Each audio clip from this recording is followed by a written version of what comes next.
সন্তোষ Bodo Pankaj Saikia sir একেটাই অসমৰ পৰা চবেই বিগ ৰাউণ্ড অফ এপ্ল'জ কৰি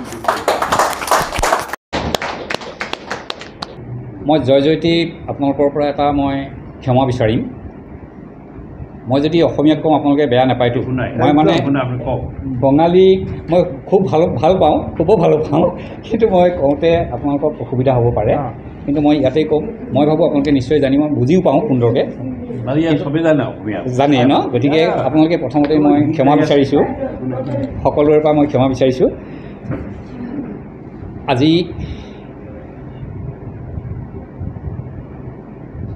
অসম সত্ৰ মহাসভা সত্ৰীয়া সংস্কৃতি চৰ্চা কেন্দ্ৰ পৰীক্ষা পৰিষদৰ সৌজন্যত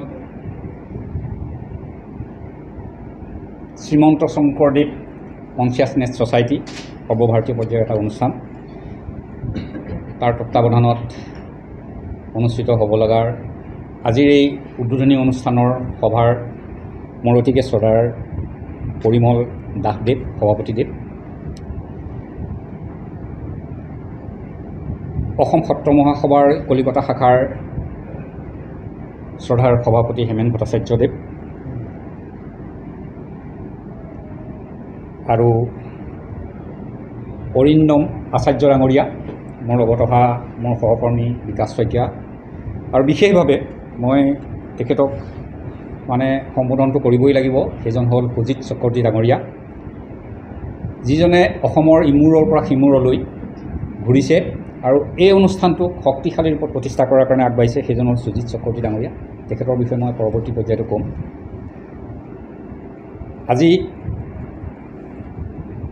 অনুষ্ঠানত বিশেষকৈ অৰিন্দম আচাৰ্য, ৰেখা কি আছিলে, ৰেখা চলিহা, তেখেত নাই ন? আচ্ছা, মই সকলোৰে নাম ল'ব পৰা নাই, সকলোকে নাজানো, ক্ষমা কৰিব। আমাৰ ভট্টাচাৰ্য ডাঙৰীয়া আৰু তেখেতৰ সুযোগ্য পত্নী, আমাৰ যিখন কলেজৰ এতিয়া অধ্যক্ষ হ'বলৈ গৈ আছে, তেখেতকো মই সুন্দৰ ৰূপত পাইছোঁ আৰু তেখেতক এজন ভাল ব্যক্তি হিচাপে আপোনালোকে চিলেকশ্যন কৰিছে, যিহেতু এখন কলেজৰ প্ৰিন্সিপাল হ'বলৈ গৈ আছে আৰু যিজনে গোটেই প্ৰক্ৰিয়াটোক বিশেষ সত্ৰীয়া সংস্কৃতিক তেখেতে আগবঢ়াই নিব লাগিব আৰু ইয়াত বিভিন্ন ক্ষেত্ৰত দক্ষতা থকা স্বনামধন্য, বিভিন্ন ক্ষেত্ৰত অভিজ্ঞ, মোৰ অতিকে শ্ৰদ্ধাৰ সত্ৰীয়া সংস্কৃতিৰ প্ৰতি আগ্ৰহী সকলোলৈকে মই অসম সত্ৰ মহাসভা পৰীক্ষা পৰিষদৰ পৰা সেৱা নিবেদিছোঁ। আমি আজি এই অনুষ্ঠানত আপোনালোকৰ সময়, বহুমূলীয়া সময় এৰি পেলাই আজিৰ এই অনুষ্ঠানত উপস্থিত থকাৰ কাৰণে মই আপোনালোকক অভিনন্দন জনাইছোঁ।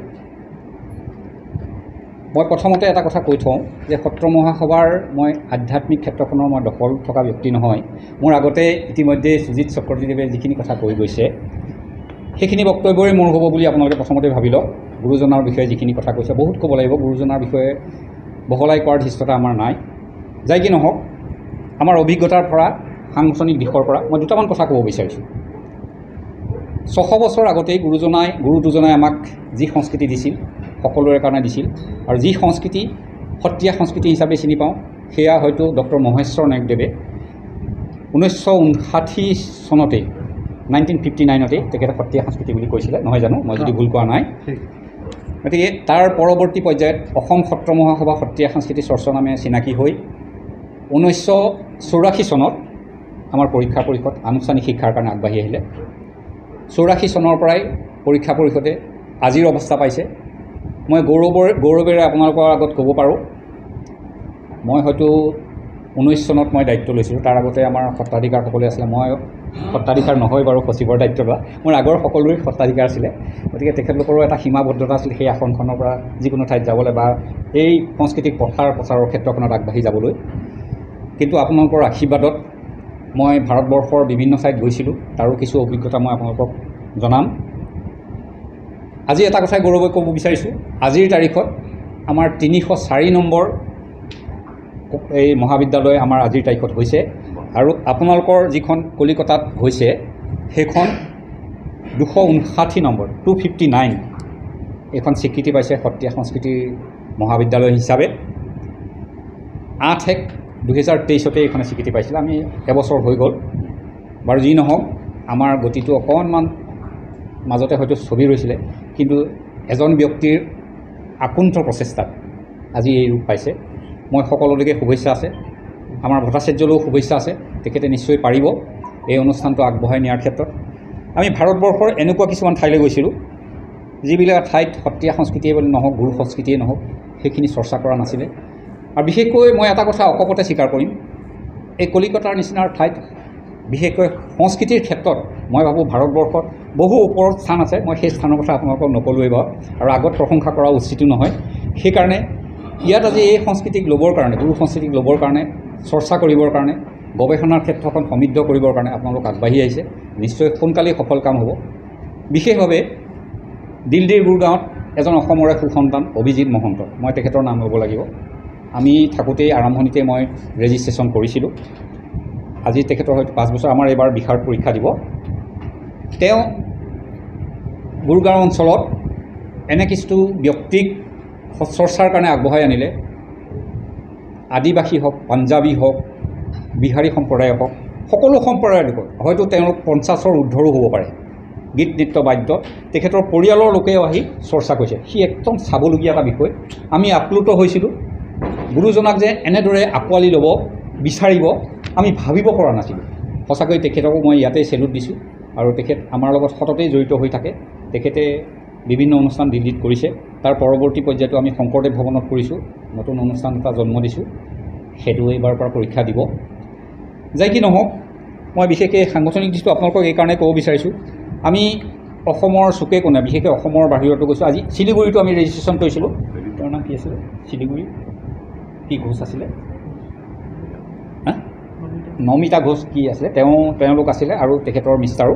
শিলিগুৰিটো আৰম্ভ হ'ল আজি পৰা 3 বছৰমান আগত। তেওঁলোকেও কৰি আছে।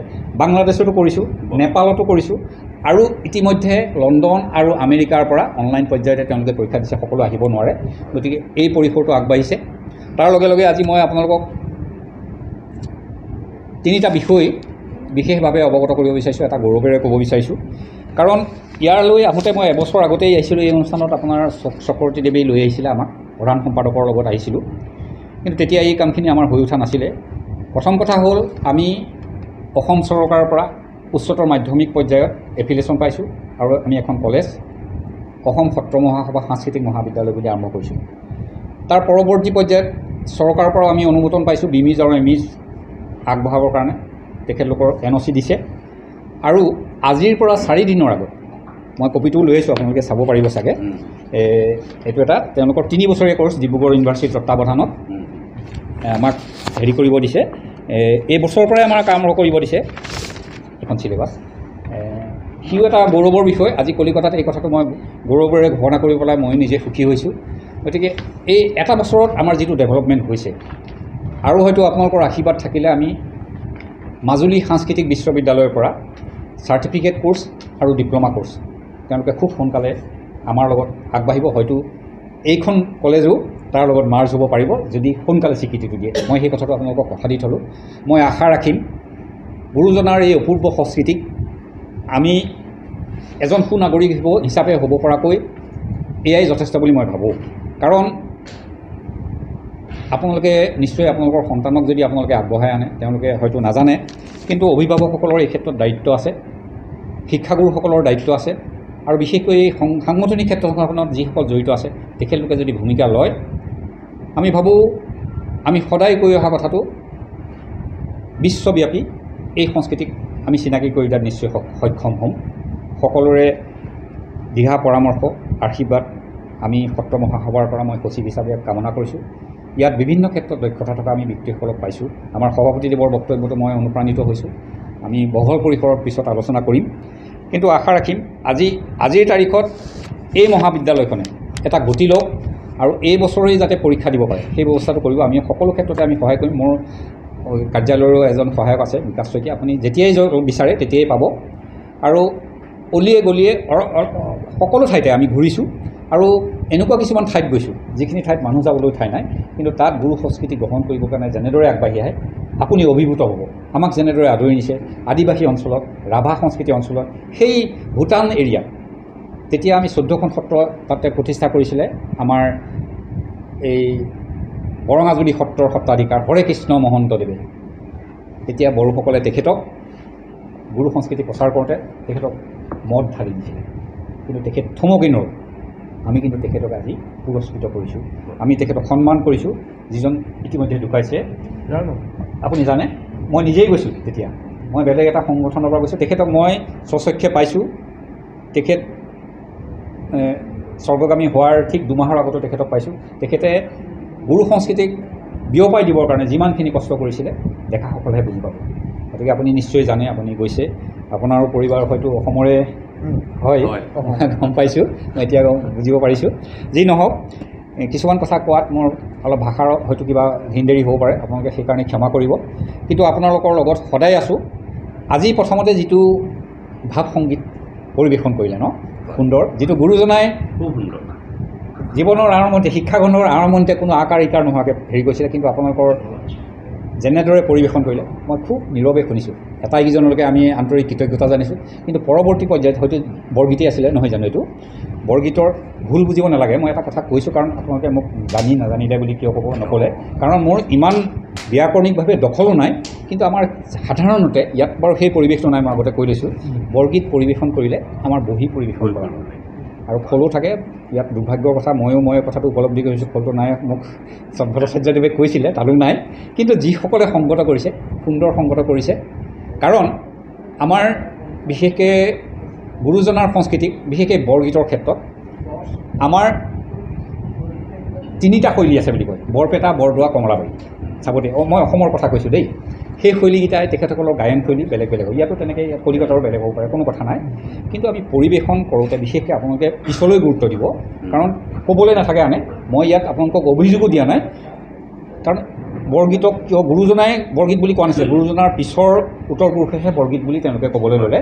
সেই বৰগীতক যেতিয়া পৰিৱেশন কৰোঁতে বহি লয়, আধ্যাত্মিক গীত যিহেতু বৰগীত, তেতিয়া দেখিবলৈতো ভাল হ'বই, শুনিবলৈ মানুহৰ মনত সোমাই পৰিব, শ্ৰদ্ধা জাগিব। সেইকাৰণে মই কথাটো আপোনালোকক জনাইহে থৈছোঁ। কিন্তু গায়ন শৈলী, আপোনালোকৰ পৰিৱেশন শৈলী সুন্দৰ হৈছে, সুন্দৰ হৈছে। সেইকাৰণে মই আপোনালোকক ধন্যবাদ জনাইছোঁ। আপোনালোকে সুন্দৰ চেষ্টা কৰিছে। যিসকলে সংগত কৰিছে, মই তেখেতলোক এটাইকেইজনক আগৰবাৰো দেখিছিলোঁ, কোনোবা এজনক, তেখেতেও গাইছিলে, ভাল লাগিছে। ইয়াৰ লগে লগে মোৰ ক'বলগীয়া বহুতেই আছিলে, কিন্তু কথাবিলাক মনলৈ অহা নাই। কিন্তু আমি যদিও সংখ্যাত কম আছোঁ, কিন্তু গুৰুজনাৰ প্ৰতি যিহেতু আপোনালোকৰ আগ্ৰহ আছে, সেইকাৰণে আহিছে। আৰু বিশেষভাৱে মই আপোনালোকক এটাই অনুৰোধ কৰিম, আমাৰ যিজন সম্পাদক আছে আজিৰ তাৰিখত, তেখেতক মই 1-1.5 বছৰ আগৰ পৰা পাইছোঁ। তেখেতে বহুত কৰিছে গুৰুজনাৰ কাৰণে, তেখেতে কিতাপো লিখিছে। ইয়াৰ হয়তো বহুত দিনৰ আগতে বিশেষকৈ বেংগলীলৈ শক্তিময় দাসে অনুবাদ কৰিছিলে নহয় জানো, মাধৱদেৱৰ নামঘোষাখন, হয়নে বাৰু? আপুনি মোক বিচাৰিছিলোঁ, হয়, মই আনিব পৰা নহ'ল।